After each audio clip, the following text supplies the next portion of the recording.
কিন্তু মানুষের চোখের আড়াল করে যদি কোনো কাজ আমরা করি, ভালো কাজ না করে যদি খারাপ কাজ করি, আর কেউ না দেখুক, 5 জনের ফাঁকি কি আমরা দিতে পারবো বাবা? এই 5 জনের ফাঁকি আমরা কেউ দিতে পারবো না। তারা একভাবে আমাদের দিকে পাহারা দিচ্ছে। কারা বলুন তো? এক হচ্ছে প্রকৃতি, যে প্রকৃতি থেকেই আমাদের সৃষ্টি। এই প্রকৃতি যেমন আমাদের পাহারা দিচ্ছে, 2 যিনি হচ্ছেন কাল মানে সময়, পাহারা দিচ্ছে। সময় কিন্তু পাহারা দিচ্ছে। আপনি পৃথিবীর যে প্রান্তেই যান, সময় আপনার সঙ্গে থাকবে, কিন্তু সে আপনার বন্ধু নয়। সময় কারুর বন্ধু নয়। 3 সূর্যদেব, রাত্রে চন্দ্রদেব, আর আরেকজন আছে যিনি এখানে বসে আছেন পরমাত্মা রূপে। নিতাই গৌর হরি বল হরি বল। এই 5 জনার মুঠোর মধ্যে আমরা আছি, এদের মধ্যেই আমরা আছি। এরা অহরহ পাহারা দিচ্ছে। তাই যে ভুল তুমি করবে, জগতের কেউ না জানো, এই 5 জনের চোখে পড়বে, আর চিত্রগুপ্ত সেই মতো খাতায় লিখবে, আর শেষে গিয়ে এই কর্মের ফলটা তোমাকে ঘাড়ে করে বয়ে নিয়ে যেতে হবে। আর ভগবান যখন ফল দেবে মা, সুদে আসলে এমন বড় ফল দেবে, যার প্রমাণ শ্রীধাম নবদ্বীপে শ্রীবাসের ঘরের সামনে মস্ত বড় নবদ্বীপের ব্রাহ্মণ পণ্ডিত চাপাল গোপাল ভবানী মায়ের পূজার সজ্জা নিয়ে ভেঙে ছড়িয়ে ছিটিয়ে রেখেছিলেন, কিন্তু কেউ দেখতে পায়নি। মানুষের চোখের আড়ালে করেছে রাত্রেবেলা। প্রভু তো জেনেছিলেন তার যন্ত্রণা, তাকে জীবনের সমস্ত কিছু ত্যাগ হয়ে শ্মশানে দুরারোগ্য ব্যাধি, কুষ্ঠ ব্যাধি নিয়ে তার জীবন কাটাতে হয়েছিল ওই গঙ্গার ঘাটে শ্মশানে। অবশেষে সেই বৈষ্ণব কৃপা না করলে মহাপ্রভু কৃপা করেননি। তাই সাবধান, সবার চোখের ফাঁকি দিয়ে তুমি অন্যায় করছো, করো। তুমি জেনে রাখো, মানুষের কাছে তুমি সাজা পাবে না। মানুষ সাজা দিলে বোধহয় কম হয়ে যাবে, কিন্তু যার চোখের সামনে ঘটনা ঘটাবে, সে যে সাজা দেবে, সেটা নিতে বড় কষ্ট। নিতাই গৌর হরি বল হরি বল। এই যে একটা হরিতকি সঞ্চয় করলেন, তাও কার জন্য? প্রভুর জন্য, নিজের জন্য তো নয়। এই একটা হরিতকি সঞ্চয়ের জন্য প্রভু আমার গোবিন্দ ঘোষকে কিচ্ছু বললেন না। প্রভুর কাছে যেই না একটা হরিতকি দিয়েছে, প্রভু সেটাই সেবা করলেন। আর মনে মনে ভাবলেন, গোবিন্দ আমার সঙ্গী হয়ে আমার উপরে নির্ভরশীল হতে পারলে না, সঞ্চয় করেছ, বেশ। কিছুক্ষণ বিশ্রাম করে বললেন, চলো আর দেরি কেন, যাত্রা করি সবাই। এবার পূর্বস্থলী থেকে যাত্রা করলেন। কোথায় গেলেন? পর দিবসেতে প্রভু অগ্রদ্বীপে আইলা। পর দিবসেতে প্রভু অগ্রদ্বীপে আইলা। পর দিবসেতে প্রভু, পর দিবসেতে প্রভু অগ্রদ্বীপে আইলা। ও গোবিন্দ, এটা কোথায় বলো তো? আচ্ছা, প্রভু তো জেনে বুঝেই সেখানে এসে দাঁড়িয়েছেন মা, কারণ এখানেই গোবিন্দকে রেখে এবার তিনি চলে যাবেন। গোবিন্দ, এটা অগ্রদ্বীপ, আমরা অগ্রদ্বীপে চলে এলাম। যাক যাক, শোনো, এখানেই বিশ্রাম করব, তুমি সেবার ব্যবস্থা করো। সেবার আয়োজন হলো মা, রন্ধন হলো। এবার সবার আগে প্রভুর সেবা হলো। যেই না মুখশুদ্ধি চেয়েছে হাত বাড়িয়ে গোবিন্দ ঘোষের সামনে, গোবিন্দ ঘোষের কাছে তো সেটা আছে, সে তো গুছিয়ে রেখেছে। আর যেই না চেয়েছে প্রভু হাত বাড়িয়ে, গোবিন্দ ঘোষের আনন্দ ধরছে না। সে মনের খুশিতে গদগদ ভাবে বলে উঠলেন, আমি তো জানি তুমি চাইবে, এক্ষুনি দিচ্ছি, দাঁড়াও দাঁড়াও। যেটা নিজের কাছে রেখেছিলেন মা, তাড়াতাড়ি করে সেটাকে বাহির করে প্রভুর হাতে দিতে গেলেন। গৌর হরি বললেন, দাঁড়াও গোবিন্দ, কাল তোমার কাছে মুখশুদ্ধি চাইবা মাত্র তুমি দিতে পারোনি, আজ এত তাড়াতাড়ি তুমি কোথায় পেলে? আমি তো জানি তুমি চাইবে। কাল 2 হরিতকি ভিক্ষা করেছিলাম দয়াময়, 2টোই আমি তোমাকে দিইনি। আমি তো জানি তুমি আর চাইবে, সেই জন্য একটা রেখেছিলাম। আজ তুমি যেই চেয়েছো সেই তো দিলাম। আমি ভালো করিনি প্রভু? চমৎকার। গোবিন্দ, এতদিন আমার সঙ্গী হয়ে এই শিক্ষা পেলে? প্রভু, আমি কি কোনো ভুল করেছি? না না, তুমি কেন ভুল করবে? তুমি কোনো ভুল করনি গোবিন্দ। ভুল তো করে ফেলেছি আমি। তুমি তুমি ভুল করেছো? তুমি আবার কিসে ভুল করলে প্রভু? গোবিন্দ, আমি ভুল করেছি তোমাকে সঙ্গী করে। দয়াময়, হে তুমি কি বলছো? হে তুমি কি বলছো দয়াময়? হে প্রভু,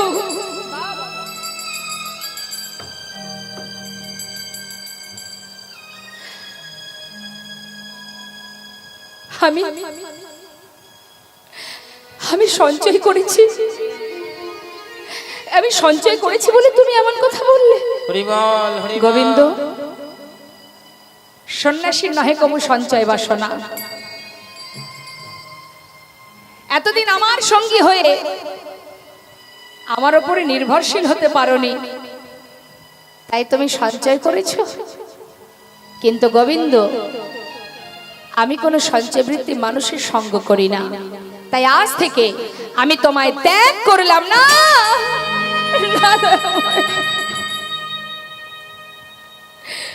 আমি মানছি প্রভু, আমি ভুল করেছি, হরি বল। কিন্তু দয়াময়, আমি যে ভুল করেছি সে তো তোমার জন্য। যে হরিতকে সঞ্চয় করে রেখেছি সে তো আমার জন্য নয়। ও দয়াময়, তুমি আমায় ফেলে চলে যেও না প্রভু, আমি তোমায় ছেড়ে থাকতে পারবো না। আমার যে আর কেউ নেই দয়াময়, আমি কথা দিচ্ছি আর কোনোদিন এমন কাজ, এমন ভুল আমি করব না। আমায় ছেড়ে তুমি চলে যেও না। গোবিন্দ, তুমি সর্বস্ব ত্যাগ করে আমার সঙ্গী হয়েছো ঠিকই, সঞ্চয় বাসনা তোমার মন থেকে এখনো যায়নি। যারা সন্ন্যাসী হয় তাদের তো সঞ্চয় বাসনা থাকতে নেই। আমার উপরে নির্ভরশীল হতে পারোনি বলে সঞ্চয় করে রেখেছো তুমি সঞ্চয়ী, আর আমি কোনো সঞ্চয় বৃত্তি মানুষের সঙ্গ করি না। ভক্ত, আজই এই মুহূর্তে এই গোবিন্দকে ছেড়ে আমরা সবাই চলে যাব। না না প্রভু, আমি তোমায় ছেড়ে থাকতে পারবো না, আমি কিছুতেই তোমায় ছাড়বো না। ছুটে গিয়ে চরণটা বুকের মধ্যে জড়িয়ে ধরেছে, জড়িয়ে ধরে কাঁদছে আর বলছে, প্রভু হে দয়াময়, আমি যে ভুল করেছি আর কোনোদিন এমন ভুল হবে না। তুমি আমায় ফেলে চলে যেও না দয়াময়। তুমি পতি পাবন হরি,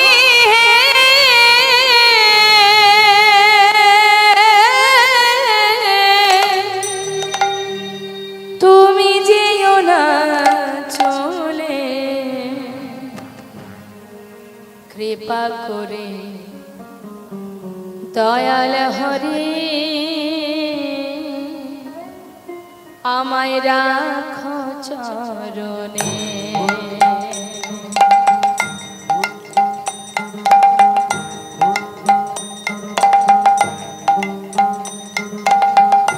তুমি পতি পাবন হরি,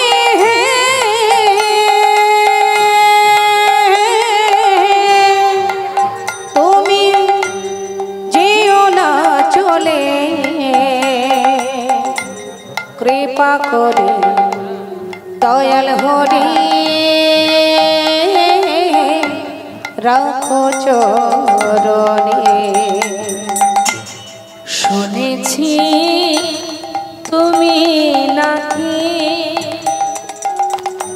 দয়াল শিরোমণি, দয়াল পাময় শুনেছি তুমি নাকি দয়াল শ্রী রমণী,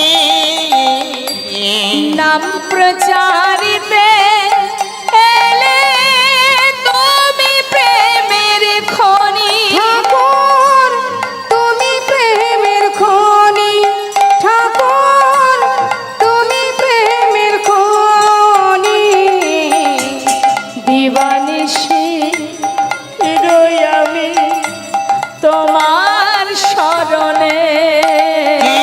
পাময় দিবানিশি রই আমি তোমার শরণে, কৃপা করে দয়াল হরি রাখো চরণে।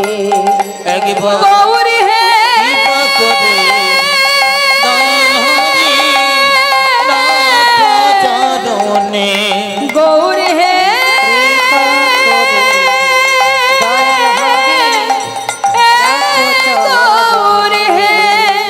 গৌর হে গৌর হে গৌর হে গৌর হে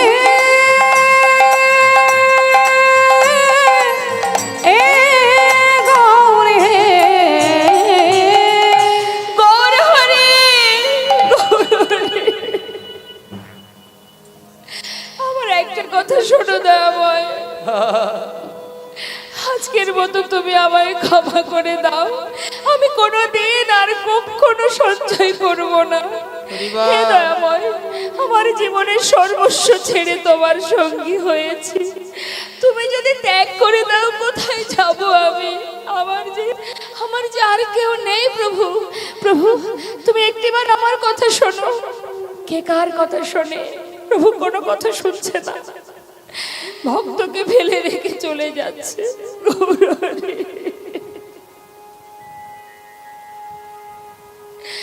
একটা কথা শোনো দয়াময়, আজ যখন তুমি আমায় ফেলে চলেই যাচ্ছ তবে যাও। হরিবল হরিবল। আমি চাই না তোমার সঙ্গী হতে। তবে যাওয়ার আগে তুমিও একটা কথা শুনে যাও। যদি আমি মনে প্রাণে তোমাকে ভালোবেসে থাকি,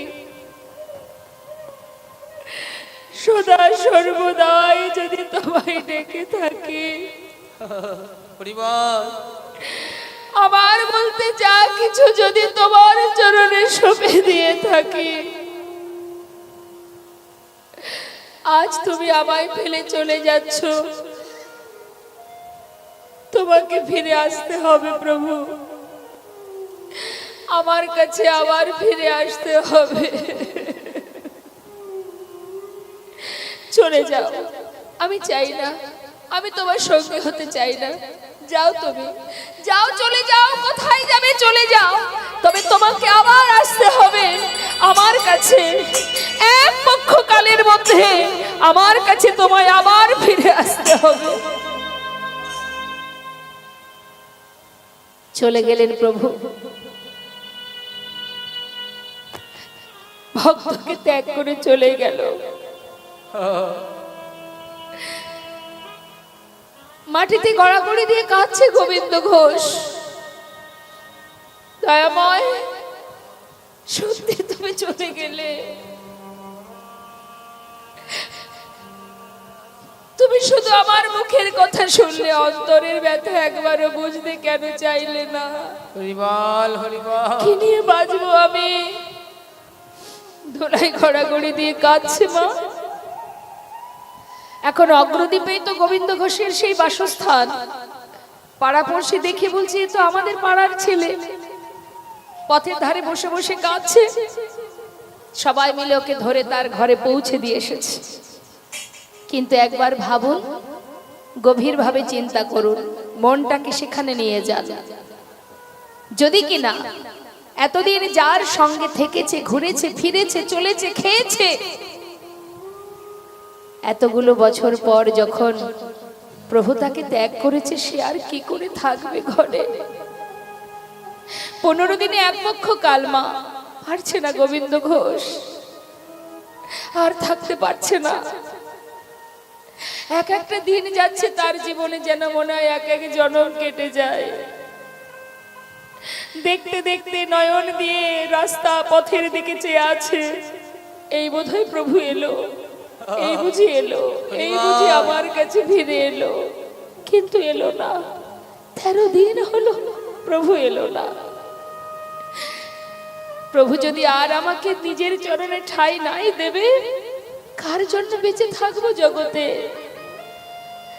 সবাই বলে যার কেউ নেই তার ভগবান আছে, আর ভগবানই যদি তাকে বিতাড়িত করে তাহলে আর যাব কোথায় আমি?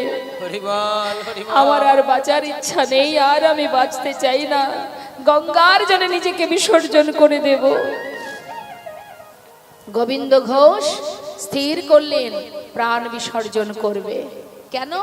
প্রভুই নেই জীবনে, আর বাঁচবো কে নিয়ে। যাচ্ছে গঙ্গার ঘাটে। প্রভু গো, তুমি যেখানেই থাকো না কেন, অন্তরে তো তুমি জানতে পারবে যে তুমি আমাকে ভুলে গেছো, আমি তোমায় ভুলিনি। হরি বল।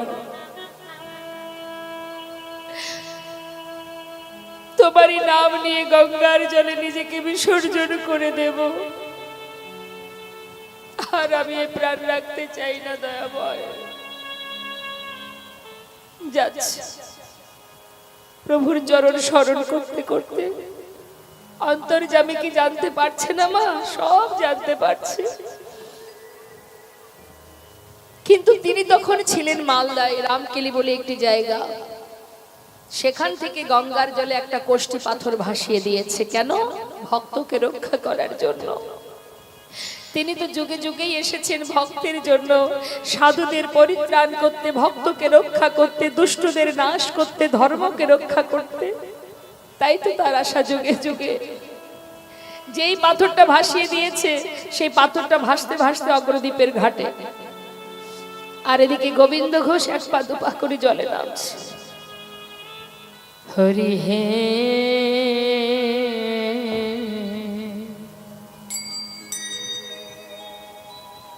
বলো আমার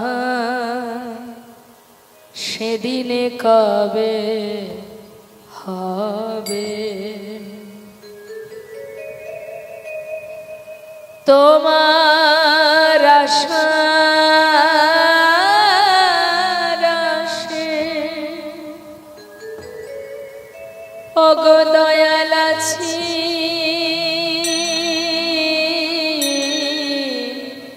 বসে।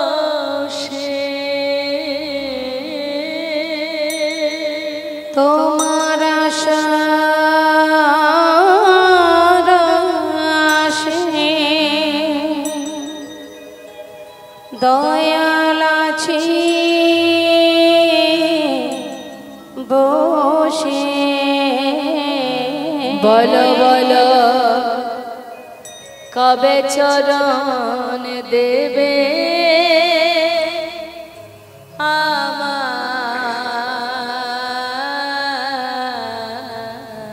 বলো বলো সেদিন কবে বা হবে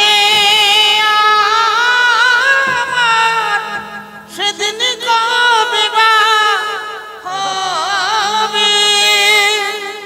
এই ভবের মাঝে আসা যাওয়া, ওগো প্রভু ডাকা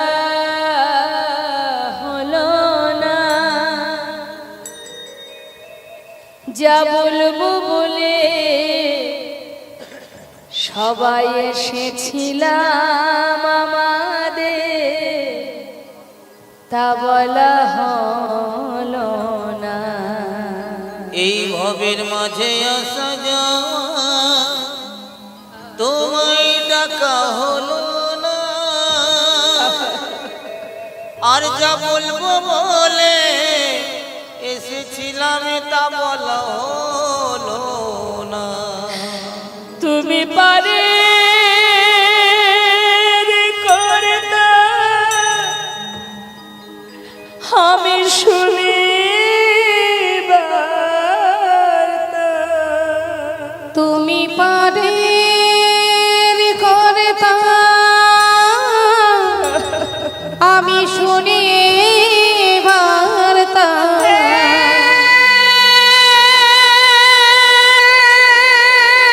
দয়াময়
ক্ষমা।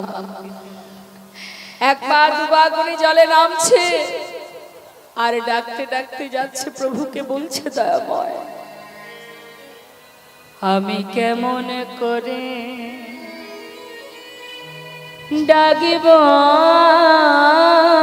প্রভু,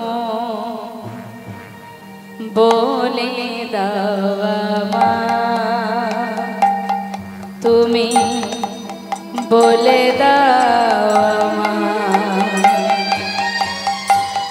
কেমন করে ডাকব প্রভু, বলে দাও আমায়, তুমি বলে দাও আমায়। আমি কেমন করে ডাকিব প্রভু, বলে দাও আমায়, বলে দাও আমায়।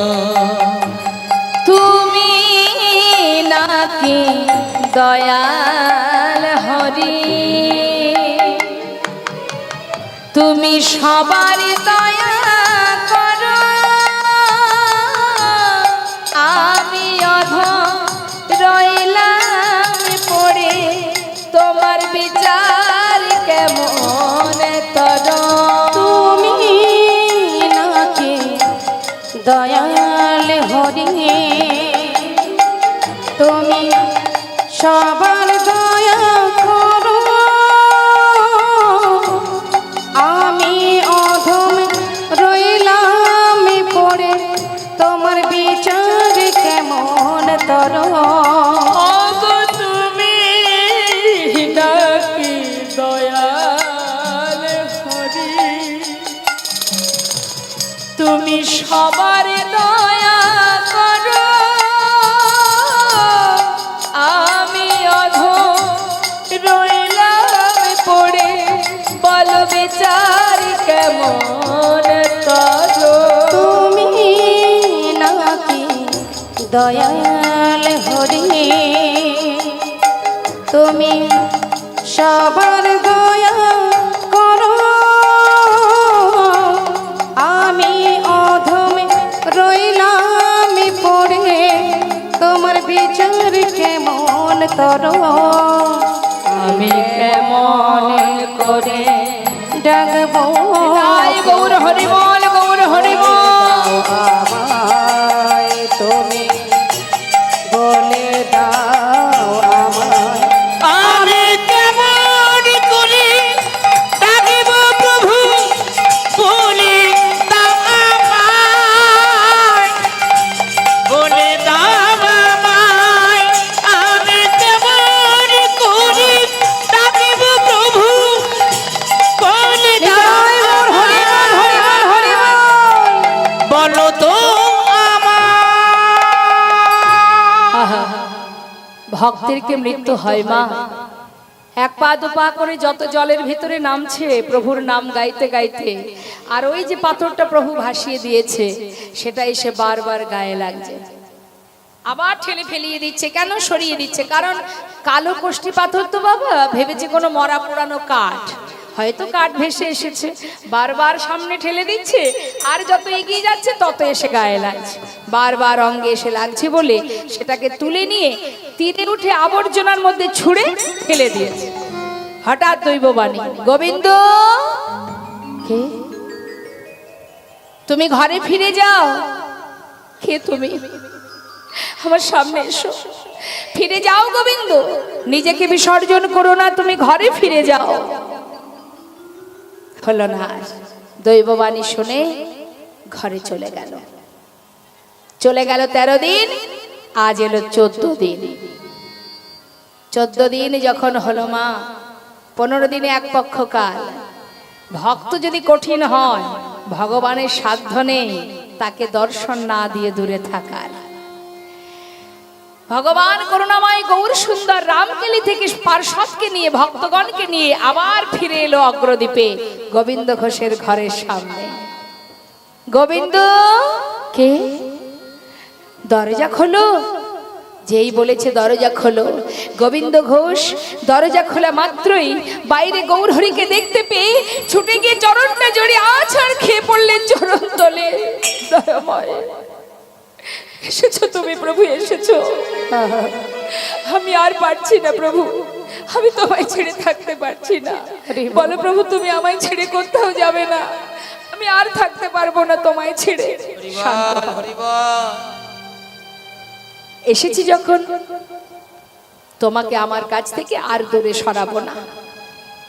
কিন্তু আমি আসবো তুমি জানতে না তো প্রভু? সে কি, আমার আগমন বার্তা তো আমি অনেক আগেই পাঠিয়েছি। আগমন বার্তা কই? আমাকে তো কেউ কিছু বলেনি। ও গোবিন্দ, জলে ডুবে মরতে গিয়েছিলে? হ্যাঁ। কিছু পেয়েছিলে? পেয়েছিলাম প্রভু, একটা কালো পোড়া কাষ্ঠ, পোড়া কাঠ। পোড়া কাঠ পেয়েছিলে? আচ্ছা, সেটা কোথায় আছে? ওই তো আবর্জনার মধ্যে ফেলে রেখেছি, যাও নিয়ে এসো। ছুটতে ছুটতে গঙ্গার ঘাটে গিয়ে আবর্জনার ভিতর থেকে সেটাকে তুলে দেখছে, তো পোড়া কাষ্ঠ নয়, কোষ্ঠী পাথর। আবার গায়ে লেখা আছে কৃষ্ণ নাম। প্রভুর কাছে এসে যেই না দিয়েছে, গৌরহরি বললেন, গোবিন্দ, এটাই হলো আমার আগমন বার্তা। শোনো, এই কোষ্ঠী পাথর দিয়ে একটি বিগ্রহ তৈরি হবে, আর সেই বিগ্রহ আমি তোমার ঘরে স্থাপন করব। শোনো, প্রতিদিন তুমি ভিক্ষা করবে, শিখিয়ে দিচ্ছে মা। সঞ্চয় করে রাখবে না, কারণ আমি সঞ্চয় বৃত্তি মানুষের সঙ্গ করি না। যা পাবে পুরোটা সেবায় দিয়ে দেবে। আর একা একা তোমার ঘরে মন বসবে না, তুমি একটা বিবাহ করো। দেখেছেন তো, এত এত পরীক্ষার পরেও পরীক্ষা শেষ হয়নি বাবা। এরপরে আবার পরীক্ষা কি না, সংসার দিচ্ছে।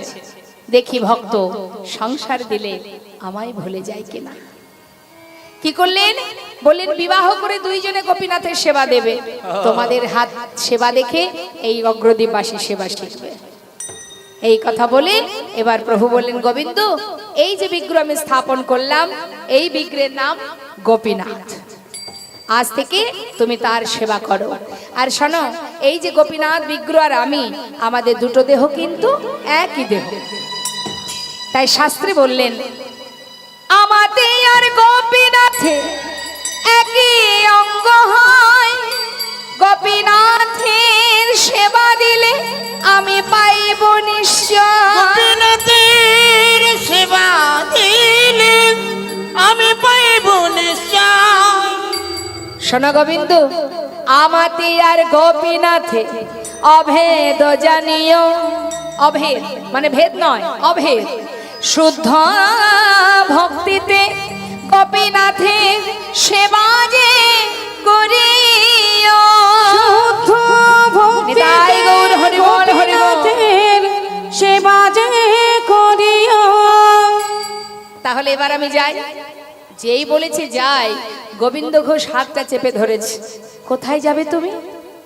তুমি যে বললে তুমি কোথাও যাবে না, আমার কাছে থাকবে। অগোবিন্দ, এই তো রইল গোপীনাথ, আমারই অংশ, তোমার চিন্তা নেই। এবার আমাকে বিদায় দাও, আমার মনোবাঞ্ছা পূরণ করি। জানো না তুমি কোথায় যাবে প্রভু? আমি, আমার মন মানে না, আমি যাব বৃন্দাবনে।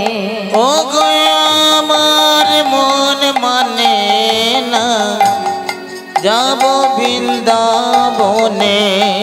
আমার মন মানে না, যাব বৃন্দাবনে।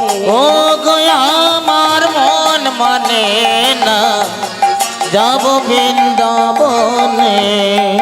আহা নয়ন ভরে, দুটি নয়ন ভরে, নয়ন ভরে, আমার দুটি নয়ন ভরে। ও গো নয়ন ভরে হেরিব সদা। দুটি নয়ন ভরে হেরিব সদাই ওই মদন মোহনে। আমার মন মানে না, যাব বৃন্দাবনে। আমার মন মানে না, যাব বৃন্দাবনে। আমার মন মানে না, যাব বৃন্দাবনে। ও গো আমার মন মানে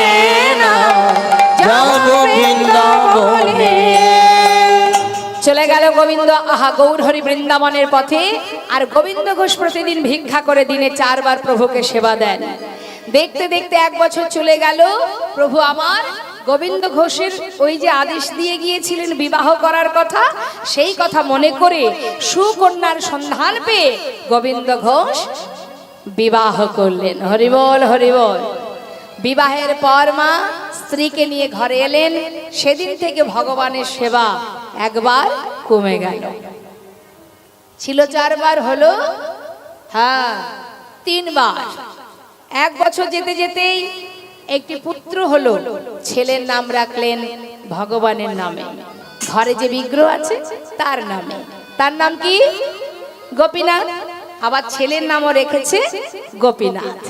নিজের স্ত্রীকে বলছে, দেখো মাধবী, যেদিন আমার অন্তিম সময় আসবে সেদিন যদি আমি সবকিছু ভুলে যাই, নিজের ঔরসজাত সন্তানের নাম তো ভুলবো না, তাই নিজের ছেলের নামটা যদি ডাকি অন্তত পক্ষে প্রভুর নামটা তো উচ্চারণ হবে।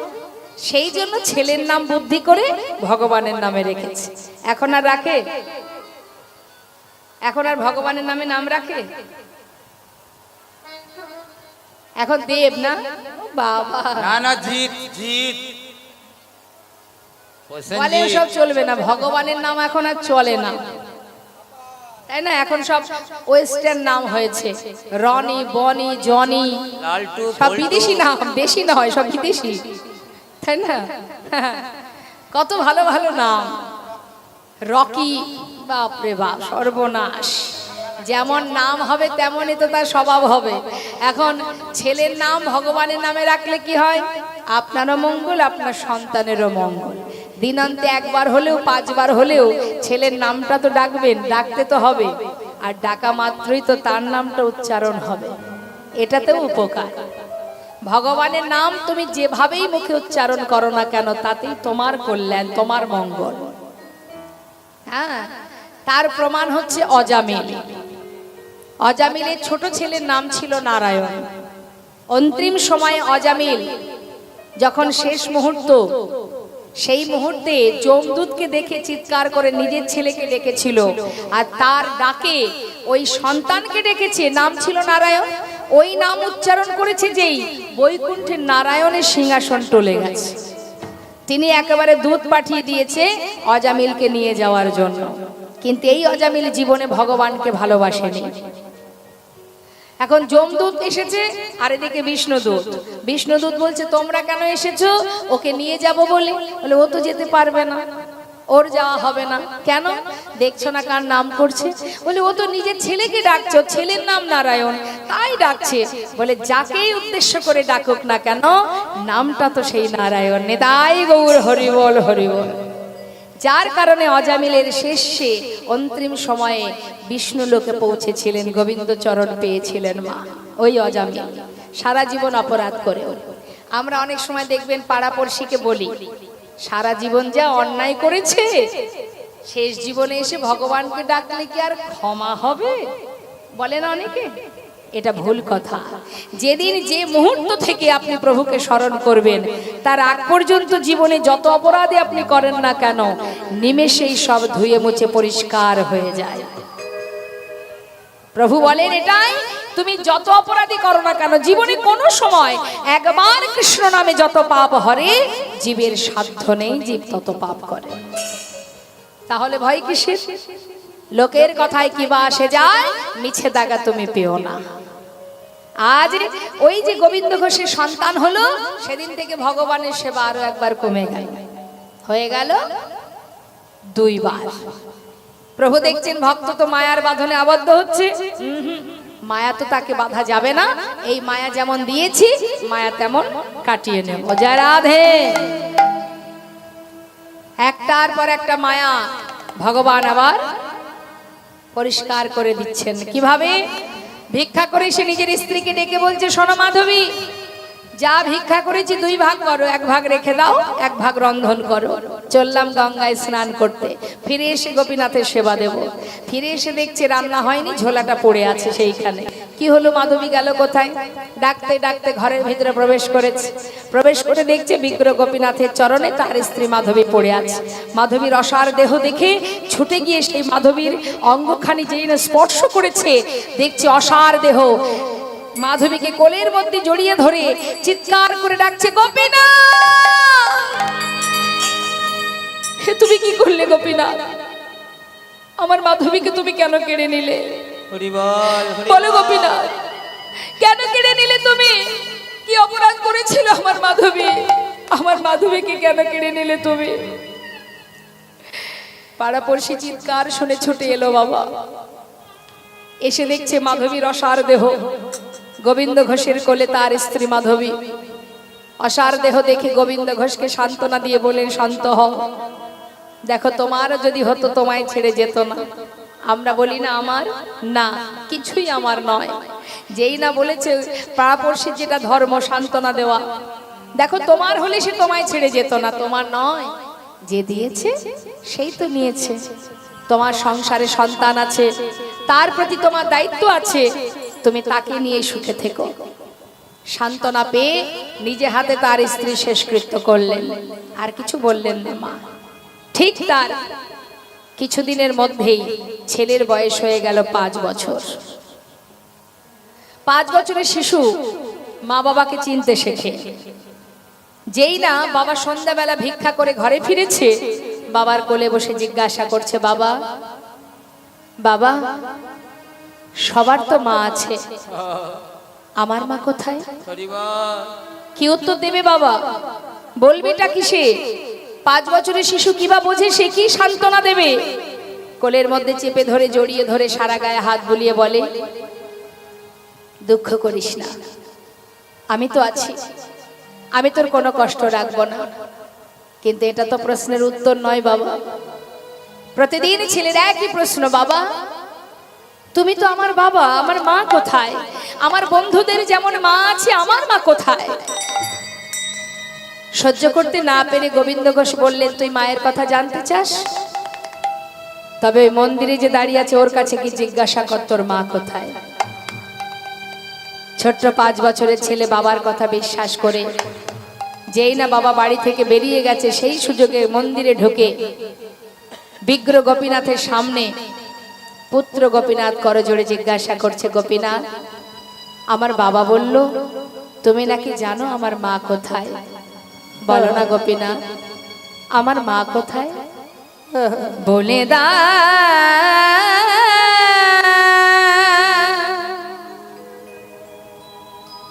হে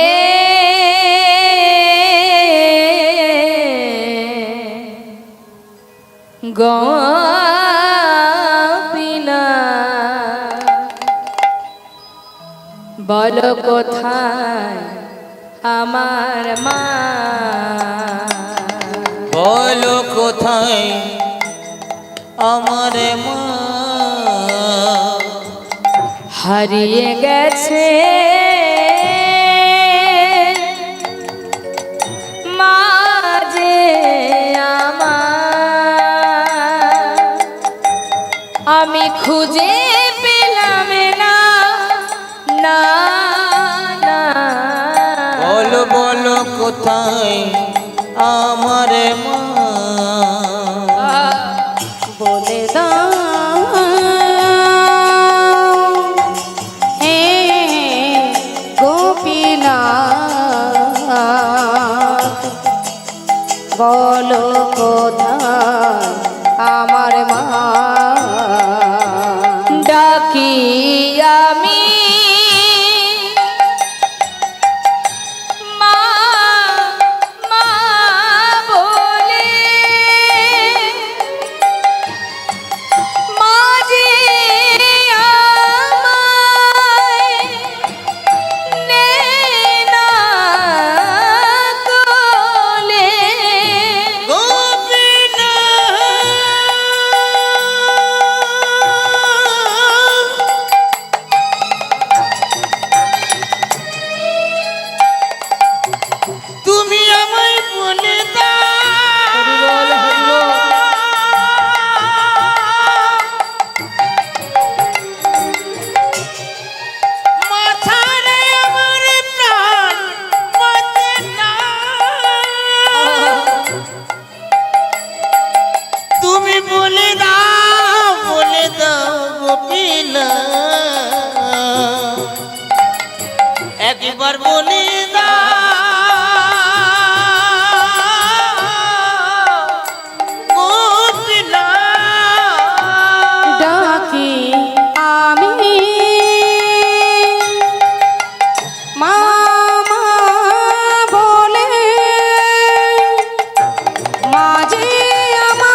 কোথায় আমার মা বলে দাও হে গোপীনাথ বল বল কোথায় আমার মা বল কোথায় আমার মা বল কোথায় আমার মা সন্তান কাঁদছে, গোবিন্দ ঘোষ ঘরে ফিরে এসে নিজের পুত্রকে ডাকছে, গোপীনাথ, ও গোপীনাথ। সব মা বাবাই যেমন সন্তানকে ভালোবাসে, তিনিও এসে তার সন্তানকে ডাকছে, কিন্তু সাড়া পাচ্ছে না। হঠাৎ দেখছে সন্তান কাঁদছে, আর তার চোখে জল দেখে ছুটে গিয়ে পুত্রকে বুকের মধ্যে জড়িয়ে ধরেছে। জড়িয়ে ধরা মাত্র দেখছে তার পুত্রের বদন থেকে ঝলকে ঝলকে রুধির ঝরছে। চিৎকার করে উঠেছে, গোপীনাথ, গোপীনাথ, তুমি আমার সন্তানকে কেড়ে নিও না গোপীনাথ, ও ছাড়া যে আমার আর কেউ নেই। তুমি তো আমার স্ত্রীকে কেড়ে নিয়েছো, আমি তো তোমাকে কিচ্ছু বলিনি প্রভু, আমার পুত্রটুকু কেড়ে নিও না, ও ছাড়া যে আমার আর কেউ নেই দয়াময়, কেড়ে নিও না প্রভু গো,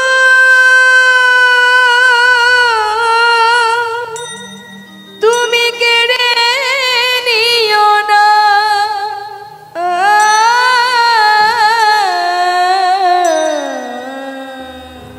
তুমি যে ব্যথারি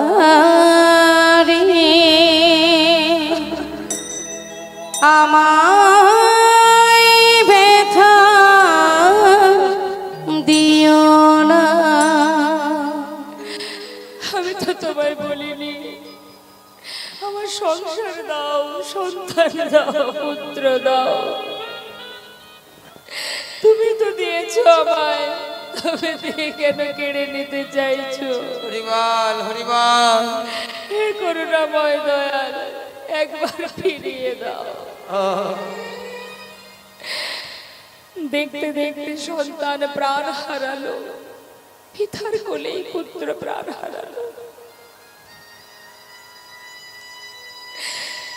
মৃত সন্তানকে কোলে করে নিয়ে হরিবল হরিবল গঙ্গার ঘাটে গিয়ে সন্তানের মাটি খুঁড়ে সমাধি দিল। গঙ্গা থেকে স্নান করে ঘরে ফিরে এসে প্রভুর সামনে দাঁড়িয়ে বললে, দয়াময়, আমি তো তোমায় কোনোদিন কিচ্ছু চাইনি, হরিবল হরিবল কি অপরাধের কারণে তুমি সর্বস্ব কেড়ে দিলে,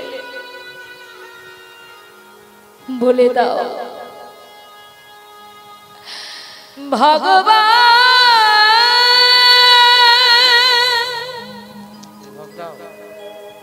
এই কি তোমার লীলা, বলো এই কি তোমার লীলা, ভগবান এই কি তোমার লীলা, দয়াময় এই কি তোমার খেলা।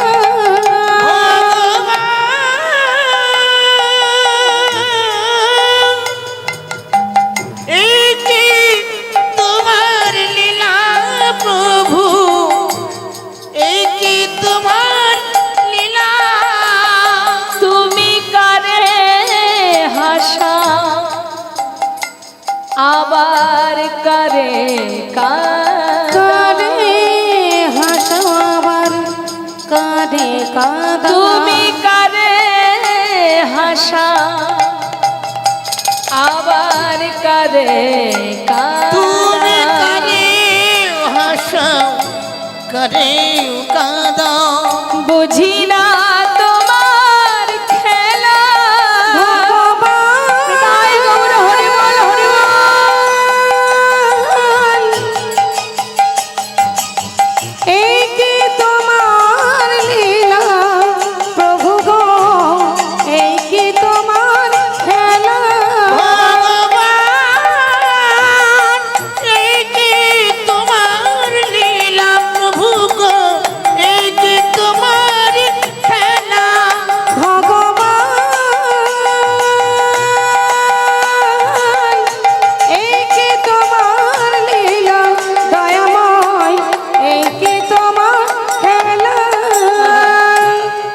একদিন দুদিন তিন দিন হয়ে গেল মা, না ভগবানের সেবা দেয় না নিজে সেবা করে। একটাই কাজ তার, শুধু মাটিতে গড়াগড়ি দিয়ে কাঁদে আর নিজের পুত্রকে ডাকে, গোপীনাথ কোথায় তুই? একবারে সে বাবা বলে ডাক, একবারে সে বাবা বলে ডাক। 4 দিনের দিন বাবা, যখন 4 দিন হইল সেই দিন ভগবান ওই বিগ্রহ থেকে সচল মূর্তি ধারণ করলেন। সচল মূর্তি ধারণ করে গোপীনাথের বেশ পরিধান করে পুত্র সেজে 1 পা 2 পা করে ঘরে প্রবেশ করে ডাকছে, বাবা বাবা। কে? আমি তোমার পুত্র। আমার পুত্র? সে তো আর নেই, সে তো কবেই মারা গেছে। কে তুমি? আমি তোমায় চিনি না বাবা। একদিন তুমিই তো বলেছিলে আমার 2 পুত্র, 1 বিগ্রহ আর 1 পুত্র। 2 পুত্রের পিতা তুমি বাবা। কারোর যদি 2টো সন্তানের মধ্যে একটি মারা যায়, তবে কি বাবা আর একটি সন্তানকে না খাইয়ে রাখে? আজ 4 দিন কিচ্ছু খেতে দাওনি, আমি যে আর পারছি না, আমায় কিছু খেতে দাও। ও তুমি এসেছো, তুমি আমাকে তুমি বাবা বলে ডাকলে। জানো, এই জগতে সবাই একটা পুত্র সন্তান চায় শেষের দিনে মাতা পিতার শেষকৃত্য করার জন্য। আজ যে তুমি আমায় বাবা বলে ডাকছো, পারবে তুমি আমার শেষকৃত্য করতে? পারবো? পারবে আমার জন্য কাছা নিতে? পারবো? পারবে আমার জন্য পিণ্ড দিতে? পারবো? তুমি পারবে আমার জন্য 1 বছর বিষণ্ণ খেতে? পারবো বাবা, আমি পারবো। আমি কথা দিচ্ছি, 1 দিন 2 দিন নয়, পৃথিবীতে যতদিন চন্দ্র সূর্যের উদয় হবে আমি ততদিনই তোমার শেষকৃত্য করে যাব। কথা দিলাম। এবার কিছু খেতে দাও। বেশ, কয়েক বাড়ি থেকে ভিক্ষা করে মা সেবা দিয়েছে ভগবানকে। দেখতে দেখতে বেশ কিছুদিন হয়ে গেল। আর পারে না গোবিন্দ ঘোষ, শয্যাশায়ী হয়ে গেছে। ভগবান প্রতিদিন বিগ্রহ থেকে সচল মূর্তি ধারণ করে পাতা আসনে এসে, যেখানে গোবিন্দ ঘোষ শুয়ে আছে তার পাশে এসে বসে, গলাটা জড়িয়ে ধরে বলে, বাবা কষ্ট হচ্ছে তোমার? কষ্ট কেন হবে? সবার জীবনে আসবে এদিন, সবাইকে যেতে হবে, কেউ আগে কেউ পরে। তুই কাঁদছিস কেন? কাঁদিস না। গোপীনাথ বলো বাবা, আজ আর মনে নেই মা যে ভগবান পুত্র হয়ে তার পাশে বসে আছে। অন্তিম সময় তো সব বিস্মরণ হয়ে গেছে, কিছু মনে করতে পারছে না। গোপীনাথ বাবা, আমাকে একটু চরণামৃত এনে দে না। বেশ, সচরণামৃত নিজের চরণ ধৌত জল পান করালেন। গোপীনাথ বাবা, আমার মাথার পাশে 1 জোড়া করতাল আছে, করতাল বাজিয়ে আমাকে একটু নাম শোনাবি বাবা। হরিবল হরিবল। শোনাবো। করতাল হাতে নিয়ে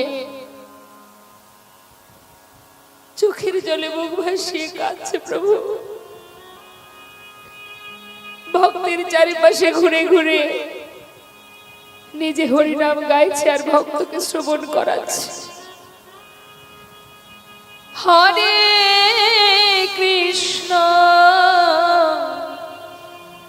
হরে কৃষ্ণ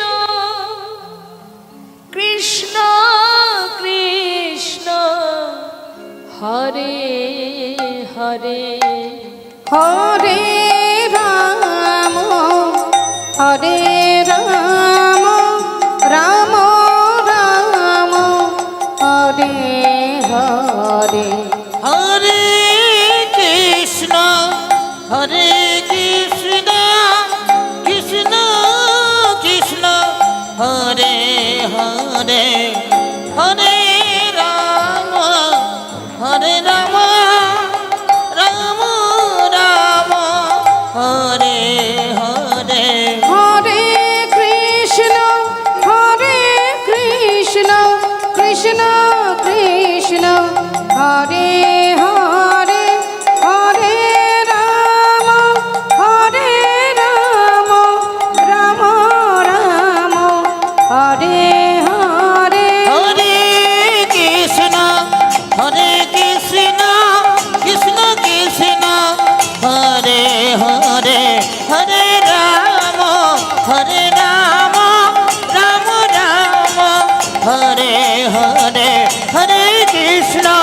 হরে কৃষ্ণ কৃষ্ণ কৃষ্ণ হরে হরে হরে রাম রাম রাম হরে হরে। জনতা জয়গৌর। যেহেতু রথযাত্রা চলছে, এখনো পরপর চলবে কয়দিন, সেই কারণে আমরা ভক্ত আর ভগবানের মধুর লীলা শ্রবণ করছি। আমরা কেউই চাইবো না যে আমাদের সবাইকে ছেড়ে ভক্ত চিরতরে চলে যাক। তাই এইখানে প্রভুর মৃত্যু মানে ভক্তের মৃত্যু পর্যন্ত আমরা কেউ যাব না। লীলাটাকে আমরা এখানেই বিশ্রাম রাখবো। দর্শন করলাম আমরা ভক্ত আর ভগবানের মধুর মধুর এই মিলন। সবাই আমরা দর্শন করব। আর সেই সঙ্গে আসছে সামনে একাদশী আছে, শয়ন একাদশী, তারপরে আবার আছে আপনার উল্টো রথ কাল শনিবার। তো আপনাদের যার যেমন সামর্থ্য প্রভু সেবা দেবেন আর তার চরণে প্রার্থনা করবেন, হে প্রভু যেন তোমার চরণে মতি থাকে, ভক্তি থাকে, আবার যেন তোমায় কাছে পাই। আর সেই সঙ্গে আগেই আপনাদের বলেছিলাম, যদি এখানে কোনো ভক্ত সহৃদয় ব্যক্তি থাকেন, প্রভুর মন্দির নির্মাণের জন্য যদি ভূমি দান করেন, পরম পাওয়া পরম যাওয়া। আর এই যে অনুষ্ঠানটা হচ্ছে, এটা পার্মানেন্টলি না হলেও অনুষ্ঠানের জন্য কিছুটা জায়গা আপনারা দেবেন, যেখানে এই রথযাত্রা উপলক্ষে যে কদিন অনুষ্ঠান হবে সে কতটা দিন যেন আপনাদের গ্রামবাসী সবাই মিলে একটা জায়গাতেই এই অনুষ্ঠানটা করতে পারেন। কেমন? জয় রাধে। তারপরে আবার আপনারা আপনাদের কার্যসূত্রে ব্যবহার করতে পারেন, কিন্তু অনুষ্ঠানের কটা দিন আপনারাই দান করবেন জায়গা, সেখানেই হবে হরিনাম কৃষ্ণ নাম, সাধু গুরু বৈষ্ণবের আগমন। জেনে রাখবেন, যে স্থানে ভগবানের মন্দির, সাধু গুরু বৈষ্ণবের চরণধুলি পড়ে, মাথায় রাখবেন মা, সেই জায়গাতে কোনো না কোনো দিন নদিয়ার চাঁদ গৌর হরির চরণধুলি পড়েছে, তাই সেই জায়গায় ভক্ত সমাগম হয়েছে। নিতাই গৌর হরি বল হরি বল। তাই আপনারাই পারবেন আপনাদের প্রভুকে, জগন্নাথকে সেবা দেওয়ার জন্য সুব্যবস্থা করতে। তো আসুন আমরা দর্শন করি, সবাই মিলে একসঙ্গে আমরা দর্শন করব ভক্ত ভগবানের মধুর মিলন। ভক্ত আর ভগবানের মিলন হইল, ভক্ত আর ভগবানের মিলন হইল, ভক্ত আর ভগবানের মিলন হইল, ভক্ত আর ভগবানের মিলন হইল। প্রেমানন্দে বদন ভরে হরি হরি বল। একবার প্রেমানন্দে বদন ভরে হরি হরি বলো। প্রেমানন্দে বদন ভরে হরি হরি বলো। কমিটির ছোট ছোট ভাইদের একটু আবদার ছিল, দিদি ভাই আমাদের একটা ভজন শোনাতে হবে, তাই আমরা